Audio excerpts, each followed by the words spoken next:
The first time I heard it, I dropped the teacup.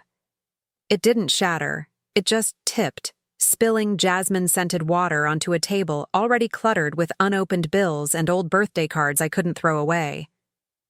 The voice on the answering machine was scratchy, hesitant, like someone calling from a decade they forgot to leave behind. I hadn't heard that tone in 20 years, and yet my body remembered it instantly. My breath caught, my chest tightened, and something inside me, something I thought had long curled up and gone quiet, sat bolt upright. He didn't say my name. Just a few vague words, a pause, a sigh. But the way he said, "If you're still listening," it wrecked me. I was 22 again, in a borrowed sweater, holding my heart like it still mattered to someone. Have you ever heard a ghost speak and realized the ghost might be you? Make peace with it. At 46, with a divorce quietly folded into the footnotes of her life and a daughter now studying 3 states away, she found herself occupying a small seaside cottage in Maine, a place where the fog came early and stayed late, where mornings smelled like salt and old paint, and where everything seemed just faded enough to match the way she felt inside. She worked part-time at the local library, surrounded by the low hum of old paper and people who whispered more than they spoke. It was a peaceful life, by most standards, but peace, as Claire knew, was not the same as fullness. In the corner of her kitchen sat an answering machine, outdated, slightly yellowed, still operational, still set to beep after 4 rings. She hadn't changed the message in over 15 years. "Hi, you've reached Claire. Leave a message after the tone." She told herself it was habit, or perhaps nostalgia, but deep down, she knew the truth was lonelier than that. There was a part of her that still waited for something, or someone, to find its way back to her through that mechanical voice. She had tried deleting old messages once, on a Sunday that felt too bright for sadness, but her fingers had trembled at the final prompt. In the end, she couldn't bring herself to erase even the wrong numbers, the telemarketers, or the quiet static that might have once been someone breathing on the other end. To Claire, they were proof that someone, at some point, had thought of her. Even if just by accident. Most evenings, she would sit by the window with a cup of tea, watching the tide drag itself across the shore like a memory too tired to stay hidden. And sometimes, just before bed, she would press play. Not because she expected anything new, but because silence felt heavier without the familiar beep that followed it. Do you still keep something, just in case they come back? It had been raining all afternoon, the kind of persistent coastal rain that blurred the world into watercolor grays and softened the edges of everything. Claire had drawn the curtains early, wrapped herself in her navy cardigan, the one with a loose thread, on the left sleeve, and made chamomile tea she never finished. The house was quiet except for the occasional creak of the wooden floorboards and the gentle hum of her old refrigerator, a sound that had become so familiar it felt almost like company. She was halfway through folding the laundry when the phone rang. 4 times, just like always. Then came the beep. Claire paused but didn't move. She hadn't been expecting a call, and even if she had, she rarely answered in time. Something about the rhythm of her life now favored the passive act of receiving rather than the active one of responding. The rain tapped against the window pane like someone gently asking to be let in, and for a long moment, she simply listened, to the quiet, to her breath, to the echo of time. Later that night, she remembered the call. It wasn't until she passed the answering machine on her way to bed that she noticed the small red number glowing. 1. New message. She pressed play. The voice that followed was unsteady, low, and slightly distorted by static. A man's voice, aged but soft, as if wrapped in velvet frayed at the corners. He didn't say his name, just, "I'm not sure if this is the right number, but if it is, if you're still there, thank you. for listening, even just once. Then, silence. No click, no goodbye, no second take. Just that one message floating in the dark like a bottle cast into a sea that had forgotten its shore. Claire stood frozen. There was something about the cadence of that voice, the worn hesitation between syllables, that struck a tuning fork deep inside her. She didn't recognize the words, but her body recognized the sound. She played the message again and again. On the third time, she sat down, knees folding beneath her, heart quietly unraveling. It wasn't just the voice. It was the way it made her feel like someone had walked into the room uninvited and yet wholly welcome. Like someone she had once loved had found the exact key to a door she hadn't realized was still locked. She stayed there, crouched by the answering machine like it was something sacred, afraid that moving might cause the moment to vanish. Her mind tried to place the voice, to name it, date it, tie it to a memory she could hold, but it drifted just out of reach, like the scent of someone long gone that still lingered on an old scarf. There were men she had loved, and men she had merely thought she loved, voices she hadn't heard in decades and some she tried hard to forget. Yet this voice didn't belong neatly to any of them. It was like a version of someone she used to know, or maybe a version of herself that still wanted to be known. As the rain deepened into night, Claire poured herself another cup of tea, though it had long gone cold. She placed it untouched beside the answering machine, not ready to walk away from the message, as if leaving the room would erase the fragile spell it had cast. She pressed play again, but this time she didn't listen with her ears. She listened, with her memory, with every part of her that once believed love could circle back, if only you stayed still long enough. It struck her how strange it was, that something so brief could feel so intimate. He hadn't said her name, hadn't mentioned anything specific, but there was a tenderness in the message that felt addressed to her soul. Not the Claire of now, weary and composed, but the Claire who had once stayed up all night waiting for a call that never came, who had once written letters she never sent, and who had once believed she could matter that deeply to someone else. She thought about deleting the message, her finger hovered above the button, but something stopped her. Instead, she reached for an old notebook she kept in a drawer by the fridge, the one where she wrote things she never intended to say aloud. On the first blank page, she scribbled the time and date of the call, then wrote the words, "He said thank you." But for what?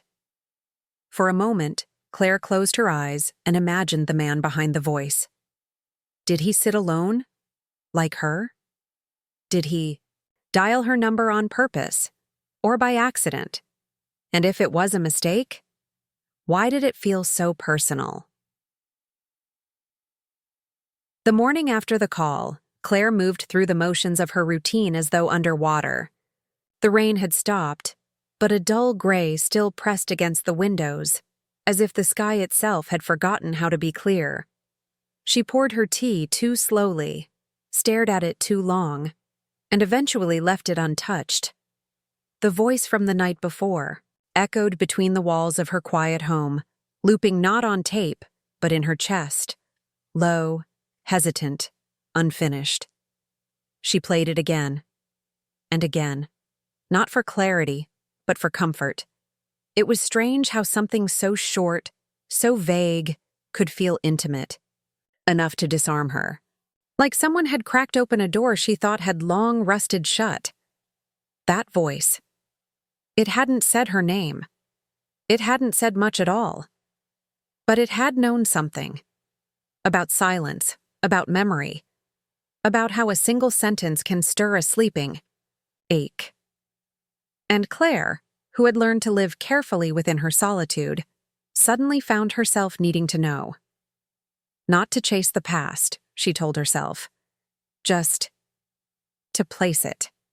Like putting a frame around a picture that's been tucked away too long.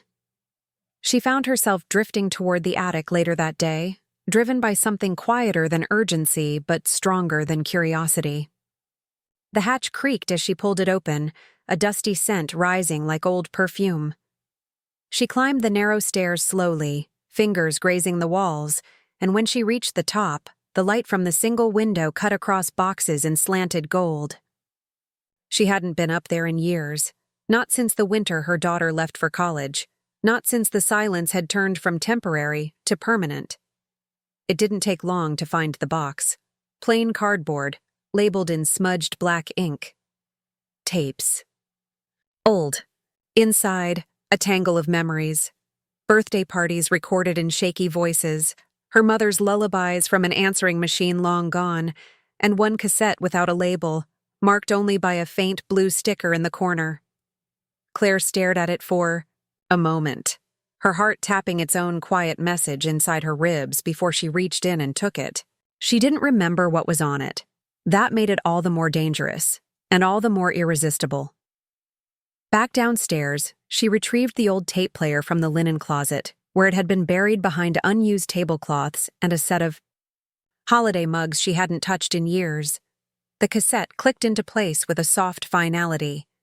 Then came the static, a faint whir, and finally, a voice. Sometimes, she thought, the universe doesn't need a reason. It just needs a pause, a gap wide enough for a voice to slip through and remind you that you're still capable of being moved. Claire. I don't know if you'll ever hear this. I don't even know if I should be calling. But it's late, and I've had too much wine, and I miss your laugh like a limb. I know I left badly. I didn't know how else to go. But if you ever find this, I hope you're still laughing somewhere. The words landed like raindrops on her skin. Familiar, cold, and deeply alive. She froze, hand on the edge of the counter, unsure whether to breathe or cry. The voice was younger, but there was no mistaking it. She hadn't heard it in over 20 years, but her body remembered what her mind had buried. Raymond. The name came not as a thought but as a sensation, rising from some forgotten room inside her. Raymond, who had once called her his gravity. Raymond, who had vanished one early autumn morning, packing a duffel bag and leaving behind a single folded note. Don't wait up. No explanation. No return. Only silence so thick it calcified into memory. She had waited 3 days, then 3 weeks, before finally pretending she had moved on. She had never known what happened, never understood the why. And now, all this time later, here he was, caught in tape, suspended in apology. Claire sat down hard, the cassette player still humming softly beside her. She played the message again, this time with trembling fingers. And on the third listen, when he said her name, not out of duty or goodbye, but like someone still tethered, her breath broke in her chest. A single tear fell, not from pain, but from the unbearable softness of being remembered. She didn't know what stunned her more, that he had called, or that she had never heard it. The tape must have arrived after he left, buried in her college apartment's mailroom, or perhaps delivered to the wrong box entirely. Somehow it had made its way to her. Too late, of course. But here it was now, like the universe had found it behind some dusty drawer of fate and decided it was time. She whispered into the empty room. He called. I just didn't answer. She imagined him recording it. Nervous, maybe, or drunk enough to lower the guard he always wore when things got real. She imagined him stopping the tape, listening back, deleting and trying again. That kind of vulnerability wasn't the Raymond she knew back then. Or maybe it was, and she had just never seen it fully. Maybe people only become their truest selves when it's too late. She clutched the notebook from the drawer, flipped past recipes, lists, and sketches of summer gardens that never bloomed. On a fresh page, she wrote, He said thank you. But for what? Her hands hovered, and then, without thinking, she wrote his name and circled it. Sometimes, one voice is enough to undo 20 years of silence. Have you ever had that? After the mid-roll faded, Claire didn't rewind the tape. She didn't need to. His voice had already settled in her bones, as if it had always been there, just waiting for her to be quiet enough to hear it. Outside, the clouds began to part. The light wasn't sudden. It crept in slowly like a shy apology. Claire sat there in its glow, not quite healed, not quite broken, just open. And that, she thought, might finally be enough. The day after she rediscovered Raymond's voice, Claire found herself drifting into the places she thought she'd long left behind. Not out of nostalgia, not even out of longing, but because something had shifted. It was subtle, like the first breath after a heavy rain, but undeniable. The voice on that cassette had stirred a version of herself she hadn't spoken to in years, and now it was that version who seemed to be guiding her feet. She walked to the library not by necessity, but instinct. Though she only worked 3 days a week, the space had always offered her a peculiar sort of comfort. The hush of unread pages, the quiet nods of familiar patrons, the smell of worn bindings and time. She stood for a moment at the entrance, just outside the heavy oak doors, then pushed them open and stepped into the stillness. No one noticed the change in her step. No one asked why her eyes seemed softer or why she lingered longer in the biography section, where she once discovered Raymond reading about forgotten poets. She traced her fingers along the spines of books without pulling any out, as if memory alone were enough. Near the corner table where he used to sit, she paused. The chair had changed. It was sturdier now, less likely to creak under restless thoughts.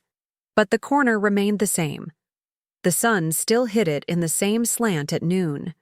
And for a heartbeat, she imagined him there, flipping a page, glancing up, smiling the way he did when he knew she was watching. After the library, she returned home and pulled out a photo album from the hallway closet. She hadn't opened it in years. Dust clung to its edges like a secret. On the 3rd page, she found what she didn't know she was looking for: a picture of them in the old cafe downtown, laughing over 2 cups of black coffee, her hand resting on his. It was taken by the waitress who always teased them for staying. Too long and tipping too little. Claire studied their faces, not just his, but hers too. She had forgotten how freely she used to smile. By afternoon, she was there again, in the cafe. Same name, different decor. The walls were darker now, the music more polished, but the soul of the place still lingered in the corners. She took the same table, tucked into the back near the windows, and ordered black coffee out of habit. No one recognized her. She wasn't surprised. Places changed. People did too. But sitting in that chair, stirring sugar she wouldn't add, she was struck by a thought she hadn't dared to admit before. I thought I'd stopped needing to know. But memory doesn't ask permission. It was there, in that same cafe where so many words had once been shared, and others deliberately held back, that she saw a familiar figure at the counter, shoulders squared but softened by time, hair streaked with silver, eyes that still darted nervously before settling. June. They hadn't spoken in over 15 years. Not out of anger or a falling out, but because life, in its quiet cruelty, often lets bonds unravel without ceremony. June had once been the 3rd point in a triangle that no one dared name, always orbiting Claire and Raymond, never quite within, never quite apart. She had loved him too, Claire had known, even if June never said it. And now here they were, 2 women stitched together by the same man's absence. Claire almost didn't wave. But something in her, something stirred by that old tape and the sound of a younger self, lifted her hand before she could decide not to. June hesitated, then smiled. And within moments, they were seated together, 2 cups of coffee between them, memories sitting just beneath the surface like leaves on the edge of steeped tea. They spoke first of small things: the town, the weather, a mutual friend's recent retirement. But then, with the grace only time can lend, June leaned forward and said softly, "I heard his voice too. Once. Years ago." Claire blinked. June's gaze dropped to her hands. "He left me a message. I never told anyone. He was already gone when I played it. I didn't save it. I couldn't." Claire exhaled, slow and trembling. "Mine was on a tape I never listened to. Until now." They sat in silence, a silence that wasn't heavy this time, but full. Full of things that had never been said, but perhaps no longer needed to be. Later, that evening, back at home, Claire did something she hadn't done in decades. She sat at her desk, opened a drawer, pulled out a crisp sheet of paper, and began to write. She wrote to Raymond, not as the woman she had become, but as the girl who had once waited, heart clenched, for a knock that never came. She told him everything, how angry she had been, how she had learned to quiet that anger by pretending he never mattered, how she had failed at pretending, how she still remembered the shape of his laugh, the way he tapped twice on the table before speaking, the names of the cats they never adopted. She wrote until her fingers ached. And when she finished, she stared at the page for a long time. Then she tore it in half. And again, until nothing remained but white confetti across her desk. "I wrote it, then I tore it up. Because sometimes," she whispered, "writing it down is enough. Do you ever write something just to destroy it after? Not for them, but for you." The days that followed unfolded slowly, like a book she'd once set aside and now resumed with cautious fingers. The act of writing that letter, and the deliberate tearing of it, had not released Raymond from her heart, but had shifted his place within it. He was no longer the shadow standing behind her every silence. He was a memory that, finally, had a frame, a voice that had once been lost and was now heard, acknowledged, and allowed to rest. Claire began to walk more, not toward anything in particular, just through the town that had both kept and forgotten her. She passed the record store where Raymond used to flip through vinyl he couldn't afford, the bookstore where he once read aloud to her between shelves. Each place seemed to offer a soft echo, not demanding her attention, just existing quietly like an old friend who didn't need explanation. One morning, she found herself returning to the beach, windswept and pale under the late autumn light. The same beach where they had once laid on towels too thin for the sand, trading stories about the people they wanted to be. The same beach where, on their last night together, he had asked her if she believed in the idea of home. She hadn't known how to answer then, but as she stood now, the wind tugging gently at her coat, she found herself whispering into the ocean air, "Yes, I do." She brought the torn pieces of the letter with her, not to cast them into the sea in some dramatic gesture, but simply to carry them, proof that she had once needed to speak, and that she had spoken, even if only to herself. A gull called in the distance. The sky was bluer than it had been in days. On the walk home, she passed the post office. For a moment, she thought about writing a different letter, one she might send this time. Not to Raymond, but to herself. A note to the version of her who had waited too long, forgiven too much, and still kept going. That night, she sat by the window with a cup of chamomile tea, the answering machine humming faintly in the corner, still holding his message like a heartbeat caught in plastic. She didn't play it again. Not because it no longer mattered, but because it had done what it came to do. It had reminded her that some voices return not to reopen old wounds, but to close them gently. The light from the window fell across the floor in quiet gold.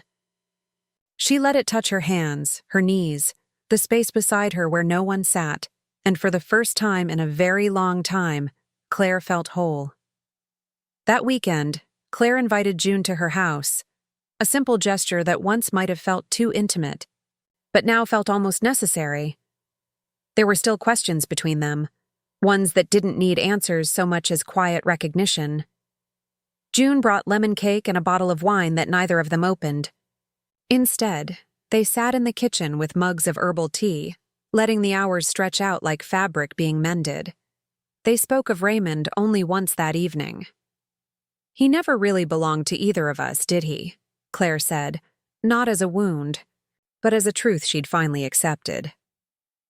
June nodded, her eyes searching a distant corner of the room. "No, but I think we both carried pieces of him longer than we should have." Claire thought about that after June left, standing at the sink washing cups neither of them had really used. She remembered the way Raymond used to rinse every dish, before putting it in the dishwasher, even though she always teased him for it. She remembered the time he got caught in the rain walking home from her apartment and showed up dripping, laughing, and holding a copy of her favorite novel that he'd gone back for. And she remembered most vividly the night he told her he needed space and never came back. There was no dramatic ending, no betrayal, just a vanishing. For years, she had crafted stories to fill in the gap. Maybe he got scared, maybe he fell in love with someone else, maybe he wasn't who she thought. But the tape had taken those stories and burned them into something far more ordinary and far more painful. He had missed her. He just didn't know how to stay. The realization was both soft and sharp. She spent the next day sorting through the last drawer of her hallway dresser, the one that held things she had never been brave enough to throw away. She found old receipts, postcards from places she never visited, a boarding pass from the trip she was supposed to take with him, and a matchbox from a bar they used to call the Almost Place, because it almost became their spot, but never quite did. She didn't cry. Instead, she laid everything out on the floor, like a mosaic of what could have beens, and took a photo, not to post, not to share, but to remind herself that she had lived through it, that all those fragments once meant something. Then she placed everything into an envelope, sealed it, and wrote on the front, "Let this be enough." She placed the envelope in the back of her closet, behind the winter coats, next to the boots she hadn't worn in years. It wasn't forgetting. It was choosing not to carry it in her hands anymore. The envelope arrived on a Thursday, folded among bills and catalogs Claire never ordered. It was small, cream-colored, with no return address. Just her name, written in a hand she hadn't seen in decades but recognized immediately. The penmanship was slightly slanted, the letters spaced like someone had taken too long choosing the right words. She didn't open it right away. She placed it on the table, beside her tea, and stared at it like it might vanish if she blinked. Too long. Hours passed. The sky outside turned the color of old bruises, and the air thickened with an oncoming storm. Still, the envelope sat untouched, radiating quiet weight. It wasn't until the first thunder rolled that Claire finally reached for it. Her fingers trembled, not with fear, but with the anticipation of something long denied. A truth that might soften the edges of memory or tear them wide open. She unfolded the letter slowly. There were only 2 sentences. "If you're still listening, then please know, I never meant to leave. I just thought you deserved more than someone breaking apart." That was it. No greeting, no signature. Just those 2 lines, as raw and vulnerable as anything she'd ever read. And in them, Claire saw all the years between who they were and who they had become. She imagined Raymond sitting alone somewhere, trying to say what should have been said when it mattered, and finally mustering the courage to send it when it no longer could change anything, but maybe could still mean something. She read it again. And then again. Each time, the words settled deeper into her chest, carving out space where denial had once been stored. She hadn't known. She had thought his silence was choice, abandonment, a quiet cruelty. She hadn't considered the possibility that he had been hurting in ways he didn't know how to name. Claire stood, crossing to the small wooden cabinet in the corner of the room. She opened it, removed the cassette tape, the one with the blue sticker, and slid it into the player. She pressed play. Raymond's voice filled the room again. Soft, wavering, real. She didn't stop it this time. She didn't rewind or pause. She let it play all the way through while she stood in the middle of the room and let the tears come. They weren't loud or dramatic. They came slowly, like the first rain after drought, making no sound as they slid down her cheeks. She cried for the boy he had been, for the man he had become, for the version of herself that had waited by the phone all those years ago, not knowing that he had reached for her too late. When the message ended, there was a long moment where the silence felt heavier than any sound. Claire didn't move. She let it surround her, not as a void, but as an echo, one that didn't ask to be filled, only acknowledged. In that quiet, a memory returned. One so small and specific that she wondered how it had survived all these years. It was the night before he left. They had argued, not loudly, not cruelly, but in that strained tone of two people trying not to say too much. He had stood in the doorway, hand on the frame, as if unsure whether to step out or back in. She had waited, poised to follow if only he turned, if only he said the right thing. But he hadn't.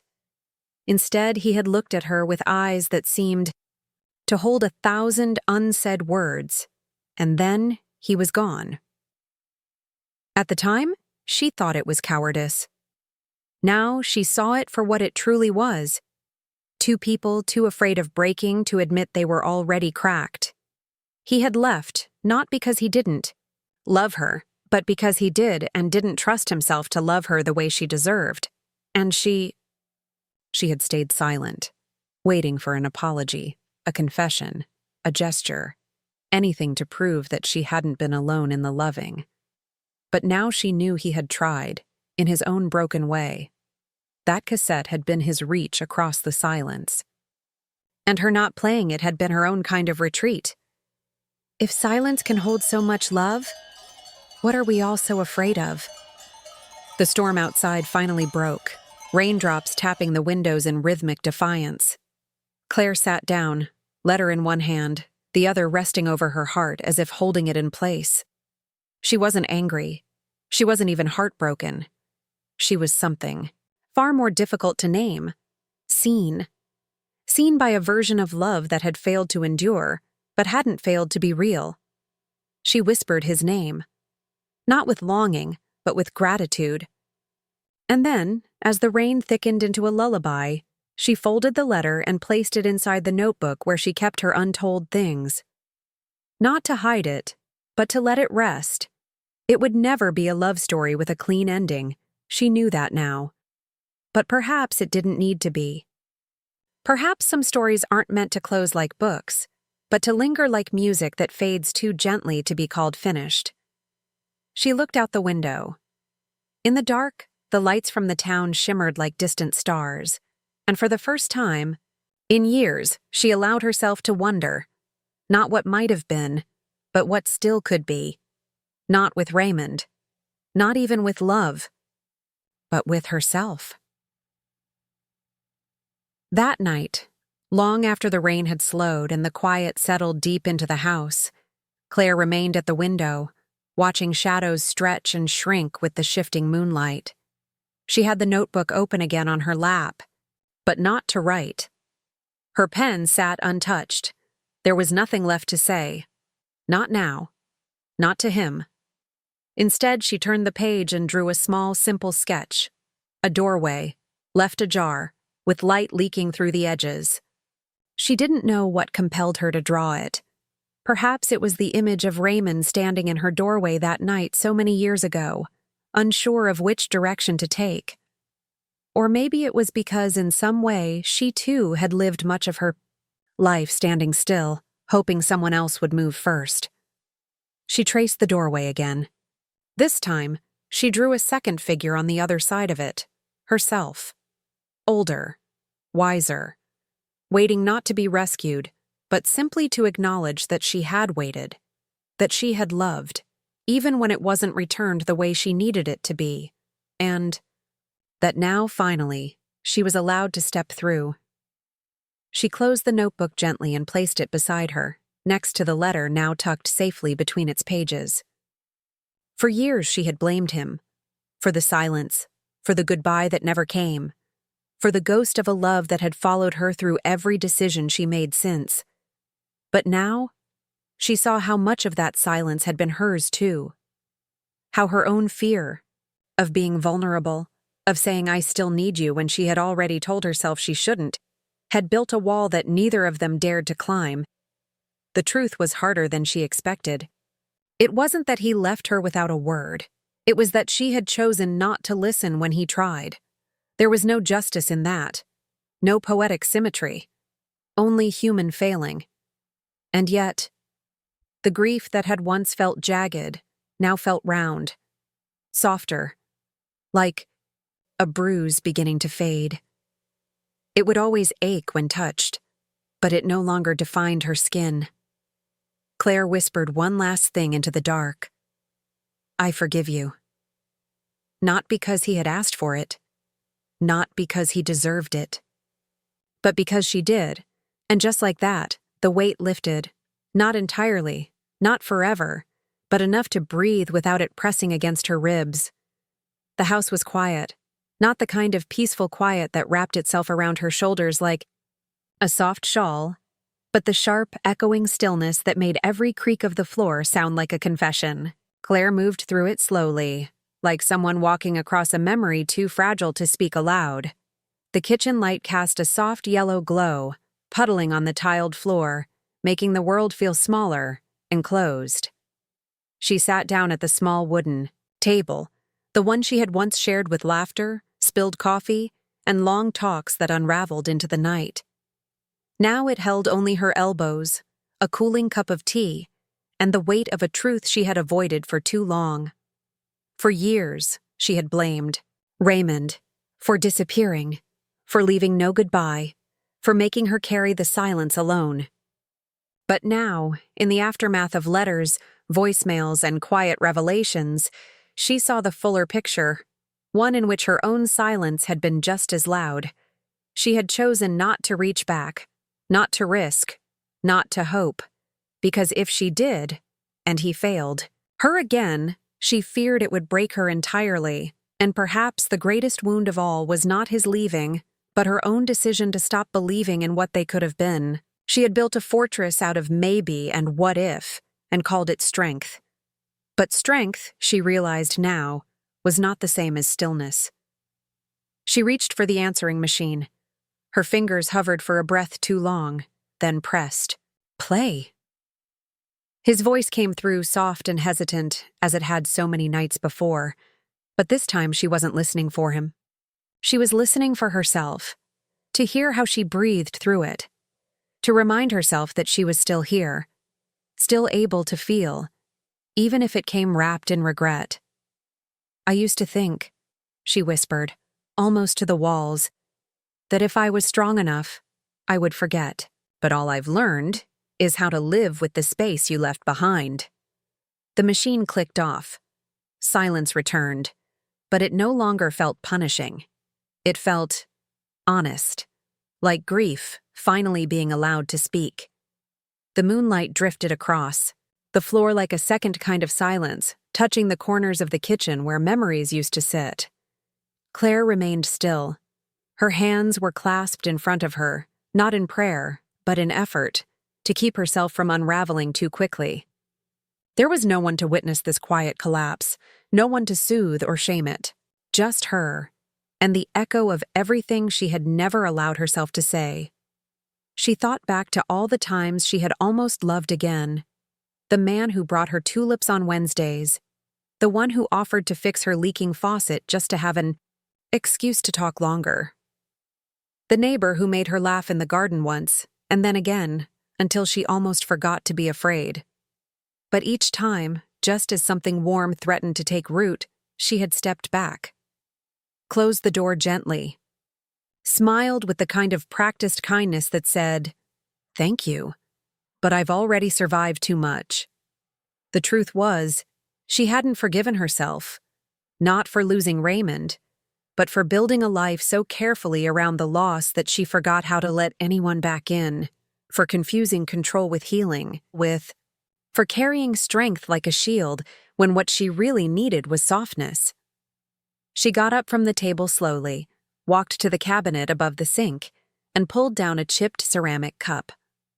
One he had once teased her about for being ridiculously small. She filled it with warm water, no tea this time, and held it in both hands as she stood at the window. Outside, the world was unchanged. The trees still swayed gently. The porch light flickered the same way it had every evening for years. But inside her, something had shifted. Painfully, quietly, like a locked drawer opening after years untouched. "I don't want to forget," she murmured. "I just want to forgive." And maybe that began here, not with grand gestures or letters rewritten, but with standing in a dim kitchen at midnight, letting herself feel what she had always been too proud to admit. She missed him. Not just the boy he had been, or the man she never got to know fully. She missed the version of herself that still believed love could save you, even when the rest of the world told you otherwise. And so she listened, one last time, not to find closure, but to finally let go of the need for it. The next few days unfolded in that strange, suspended rhythm that sometimes follows emotional release, where time moves but leaves you standing still. Claire returned to her routines: tea in the morning, walks through the town, an occasional shift at the library. But everything felt subtly altered, as if the light had shifted in all the familiar rooms. She wasn't sure if she felt lighter or simply more aware of the weight she had been carrying all along. One afternoon, as she sorted through old mail to make space for the garden catalog she never ordered but always kept, she noticed a small, square envelope she had somehow missed. It wasn't handwritten like the last one, but typed, clinical in its precision. Her name was printed in block letters, and in the corner was a forwarding label from an address she didn't recognize, somewhere in Vermont. She opened it slowly, her fingers already cold with the unease of something unfinished making its way to her door again. Inside was a single folded sheet. "Dear Ms. Whitmore, I hope this reaches you in kindness. My name is Samuel Thomas. I'm writing because, while going through my father's personal recordings and notes, I came across an old cassette marked only with the word Claire. My father passed away 6 months ago after a long illness. In his final weeks, he spoke often of people he wished he'd contacted, names I'd never heard, fragments of stories left untold. Your name came up more than once. I believe he tried to call you before he died. I believe he left you a message." Claire stopped reading. Her hand went to her mouth, not to muffle a cry, but to ground herself in something physical, because the air had suddenly changed, and the world tilted ever so slightly on its axis. She read the letter again, slower this time, as though trying to memorize each syllable. "I don't mean to intrude. I just wanted to know, if you did receive the message, if you were someone important to him, because I never heard him speak of anyone with such quiet reverence. And I guess I just wanted to know who you were to my father." Claire sat down, her legs no longer able to hold her. The message hadn't been a wrong number. It hadn't been a coincidence. It had been a son, dialing through the past, trying to complete the circle of someone else's unfinished life. A young man, reaching into a silence he did not create, trying to touch something tender that had lived long before he was born. The letter trembled slightly in her hands as Claire read it again under the soft kitchen light, this time letting each word settle not only into her mind, but into the parts of her that still questioned whether she had ever truly mattered in someone else's story. There had always been that shadow, that whisper of doubt. Was it real? Or just something I told myself to keep warm on lonely nights? But here it was. A young man piecing together his father's final days, finding fragments of love buried in unlabeled tapes, and asking, gently, reverently, "Who were you to him?" And in that moment, Claire cried, not because she missed Raymond, or because she had lost him again, but because she had been seen. After all these years, through all the layers of silence and timing and missteps, someone had still known. He hadn't forgotten her. Not entirely, not even at the end. She replied the next morning, handwriting a letter with more care than she had taken in years. "Dear Samuel, yes, I received the message. And yes, I was someone to him. I think we were both people trying to love in ways we didn't fully understand at the time. I think your father carried a tenderness that frightened him, and I carried a silence that hardened me. I never got to say goodbye, but your letter, it gave me a kind of goodbye I didn't know I still needed. Thank you for writing. Thank you for asking who I was to him. You've given me the gentlest kind of answer." She paused, then added, "He mattered to me, deeply, and somehow still does." After sealing the letter, Claire placed it on the windowsill, where the morning light had just begun to filter in. The house was quiet, but not hollow. She didn't feel like a ghost anymore. She felt spoken for. Not in the way of possession, but in the way someone is named in a memory. Gently, lovingly, even when no one else hears it. She reached for the cassette one last time, holding it in her palm. It was no longer a wound, no longer a mystery to chase. It was a keepsake now. A voice that once had nowhere to go, and now had found its echo. And in that fragile stillness, she whispered the question she never dared to ask before.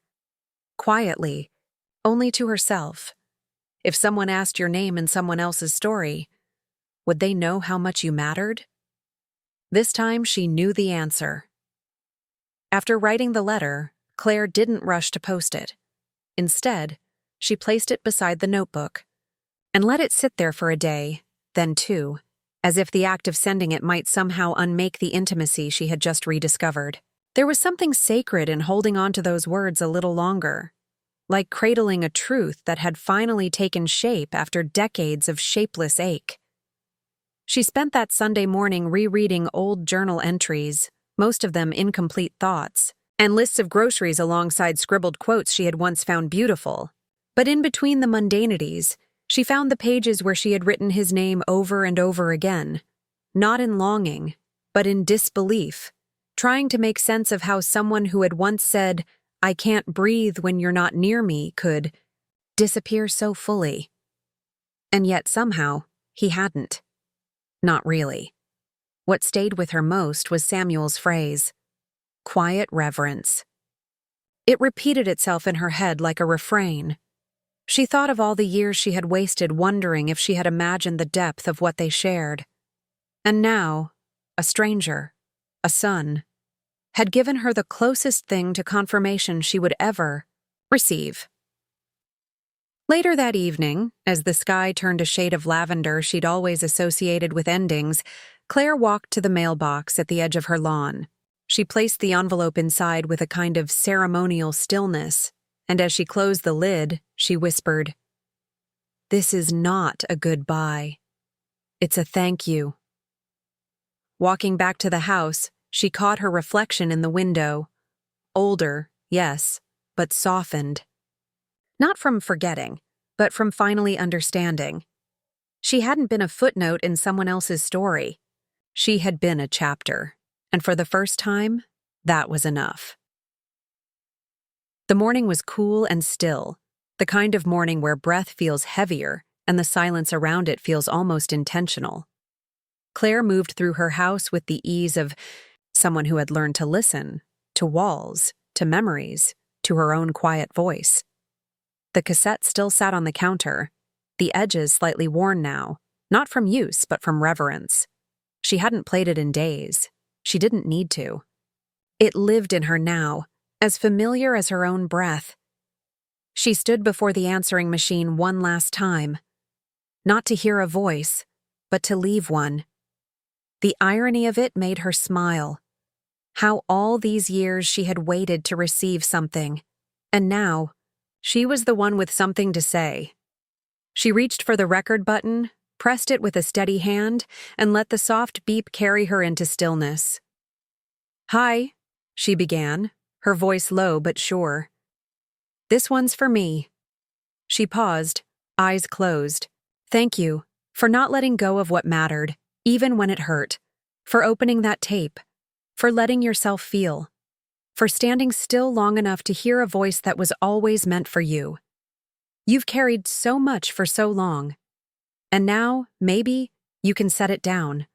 Not because it wasn't real, but because you've honored it. You've honored him, and you've survived it." There was no rush. Her words came like waves, calm, certain, true.